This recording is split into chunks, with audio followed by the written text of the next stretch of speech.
Hello and welcome back. I'm Maya, and together with my husband Aladino, we are rebuilding a Cape George Cutter 36.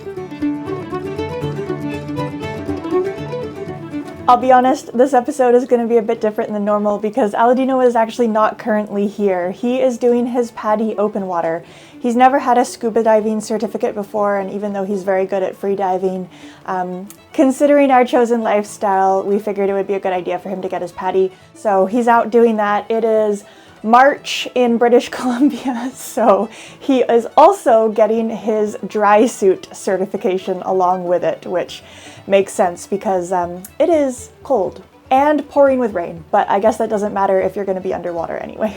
Just to give you a behind the scenes on how these episodes usually come together, we have all this footage that we have filmed from, a few weeks or months ago, depending how backlogged we are at the time. And then I go through usually the week of needing to upload it, always a little last minute, and edit together an actual episode. And I'll go through the footage that we have, and then I will write a script or an interview that sort of ties all the footage together in a coherent manner. And then I'll bring the interview to Aladino, and I will, sometimes it's questions for him, and sometimes it's literally like, here's a sentence, can you repeat after me for the camera? So basically it's going to be the same thing this week. It's just, I'm doing it because Dean's not here.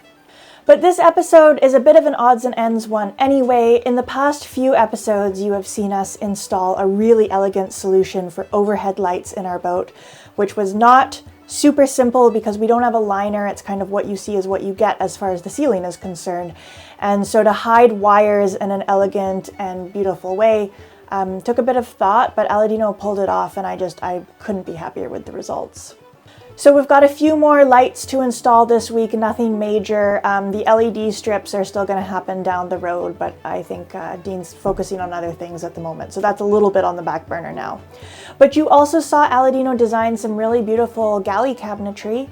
We didn't have any cabinetry in the galley during our sea trial, so definitely a big upgrade to have somewhere to store things where they're not going to fly around too badly. Now the cabinetry is not installed yet, the pieces are just cut out, they're waiting to be finished and installed and trim added and all of that, so that's going to see some progress this episode.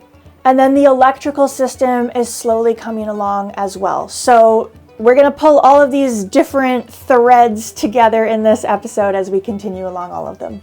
And we will start with the galley cabinets. They are in the sea can, getting a nice finish applied to them.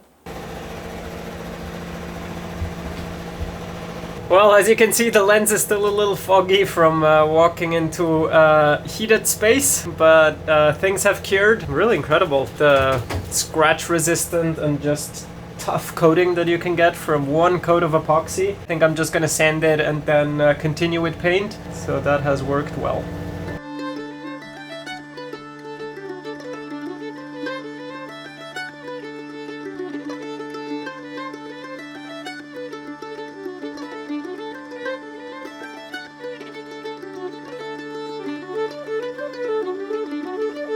Did you see? Stove is gone. I did see that. That's how strong your husband is. I'm very proud of you. I can remove stove. Wow. There's still a coffee stain. I would prefer stove to be there. Oh, I see. It's just temporary. Excellent. I have to dig hole.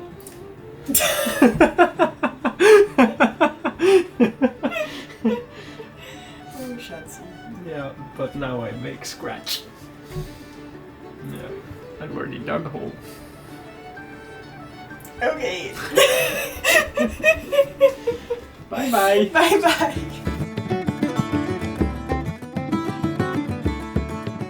I cracked open another Epiphanes paint can yesterday, and again we're using 9010. That's the color on the roll chart. It's the white we have everywhere else, and we're using it in satin and not gloss. So if you look into the salon here, it's a little chaotic. I took off these side walls from the cabinets.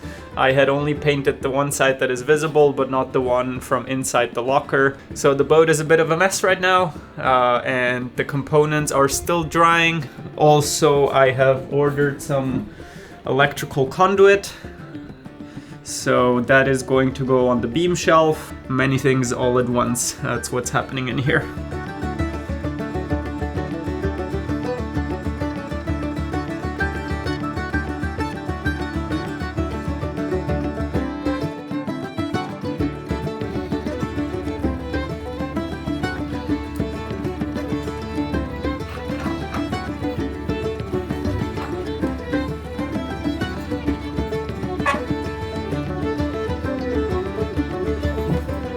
I have 2 more reading lights in place.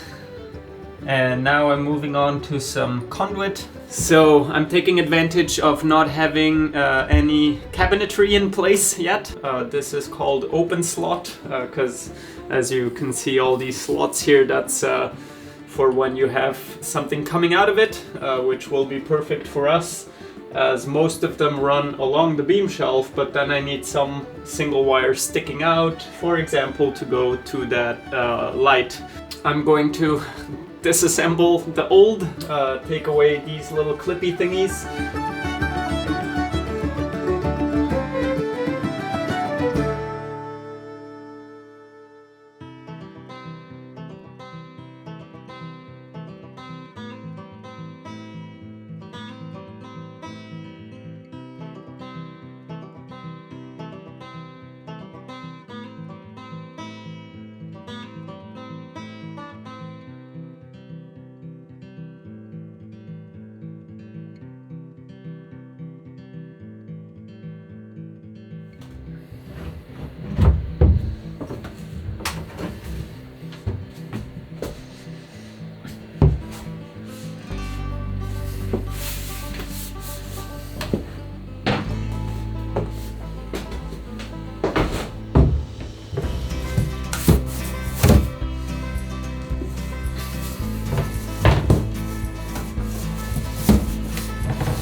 As you can see, I like to keep things removable, so chart table is gone, and that is to house 2 important components. One box here symbolizes a Victron Multiplus charger inverter. The second box symbolizes an isolation transformer. Ventilation. I can add ventilation. This partition here, I can add a vented, like a cabinet door or just a louvered door, so that it can draw air in. So I'm not too worried about that there. Proximity to the batteries, proximity to the electrical panel, that's more important to me. Yeah, there could be a hinge where I fold one section of the chart table open. For now I'm trying to keep things with the counter in one part. Because nonetheless, this is used as galley counter as well, so if we were to spill something, we don't want it to seep down. So yeah, those are sort of the things I'm trying to wrap my head around before committing and continuing. Aladino also installed a fan over the heater. I know many of you have mentioned the necessity of this. The heater is also a brand new install, which we did in a recent episode. These fans have been sitting in a box for a while. We put quite a bit of research into them. They are called the Sirocco 2 by Caframo, and they're just really quiet, but still really powerful as well. I should mention, they push a lot of air around with very few decibels. And on Magic Carpet 1, we didn't install any fans on board at first, which was a massive oversight because then we went sailing around the Mediterranean in the summer. It gets hot, and I was dying. Aladino can manage the hot temperatures. He is a skinny Mediterranean man, but I am a northern woman, and I don't do well with super hot sun. So we bought a fan kind of like as an emergency solution just at a random chandlery that was nearby, and it was so loud. It was so annoying. And it was like this constant push and pull between, do we want this really loud fan on, but at least to have a breeze inside, or do we suffer through the heat and enjoy the silence? I'm really glad we don't have to compromise on that anymore, so that's really good news. I guess to me, I think it looks modern just because it's open, we painted it white, it's bright, it's spacious, but regardless, whatever you think it looks like, I think it fits really nicely with the boat. Those curved designs really match the curve in the bulkhead, and it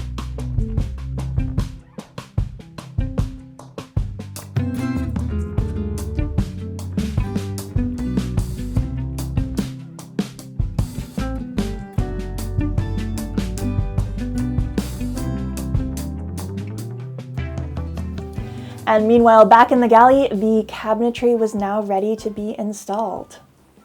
So the plan of attack now is to glue these three pieces together before I actually put the faces on. And that is because, yeah, easier to access, and I want to have less moving pieces. Take out one of the Total Boat epoxy cartridges, apply it, go have lunch, and then we'll do the continuation.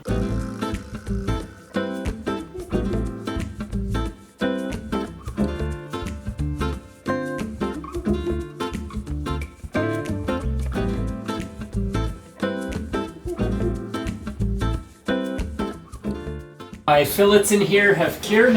For now, I would just want to place the faces on where they go, just for a visual. See, do I like it in white? Since before it was wood. Wood always looks so nice. Okay. There's this in the way.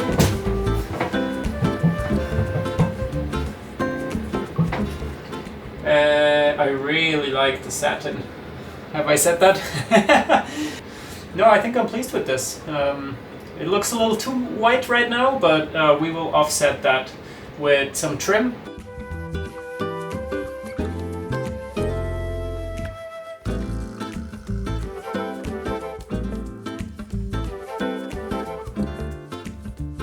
The other thing that will require gluing is this cabinet that is coming to life. This is a recycled piece that used to be in the galley previously, but since it's a small boat, the chart table will always be used as galley counter, because on that side we don't have a lot of counter space. So why not incorporate this a bit into a galley side of things too.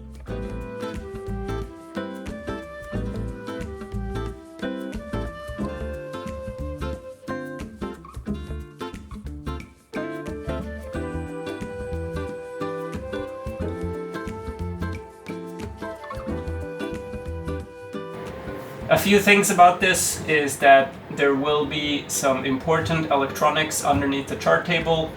Basically, I have notched in this framework to fit our beams, which now it does. And then the next thing I did was more templates for the little partitions inside. So let's remove that first. And then you can see these two little side walls. And in the rest of the boat, these partitions, they are screwed into the beams, which is a really easy way of fastening them. But if they're fastened to the beams, then that means that they go all the way up to the side decks, and then I could not slide this entire cabinet out of the way if I needed to. So instead what I've done is I've put a little piece of teak screwed onto the beams on both sides, and the partition is through bolted. And then if I remove these two through bolts, then I can slide all of this out of the way in the future, so that then the whole chart table can be removed.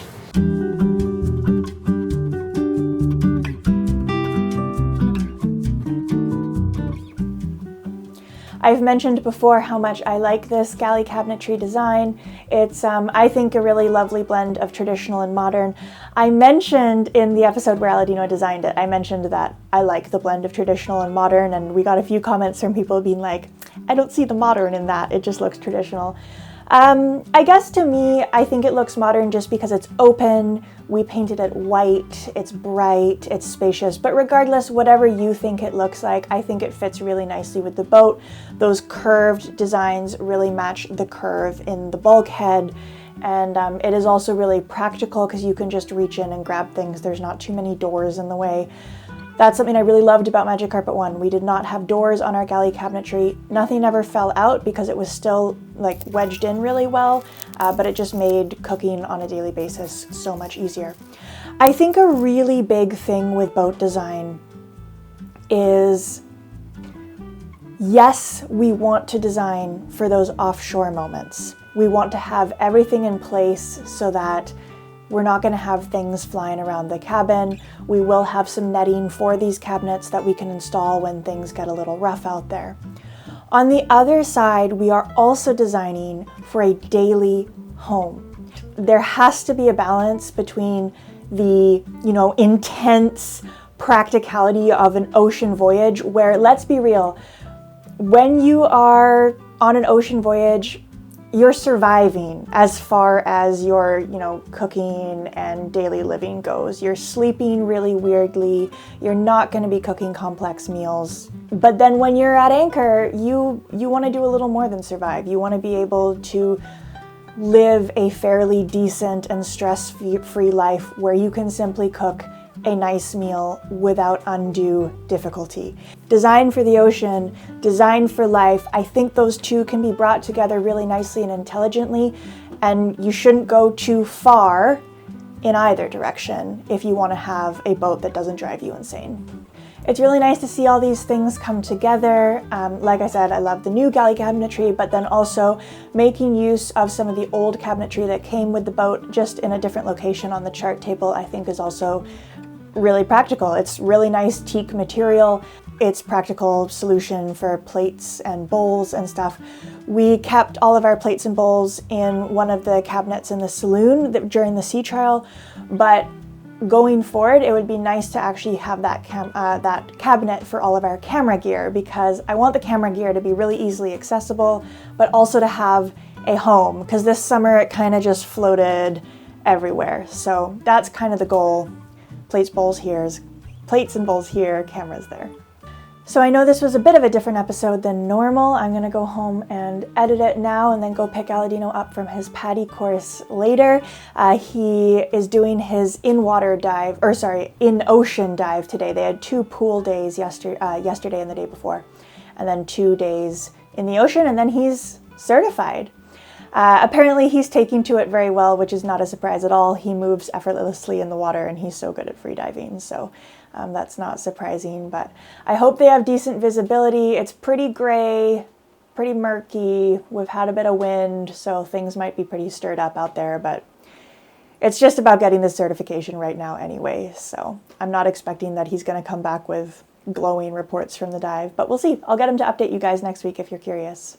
Next week, we'll be back with a bit more of a normal episode in which we install our roller furlers. If you've been following along, you know that we bought roller furlers. We didn't actually get to use them this summer because we didn't have sails for them.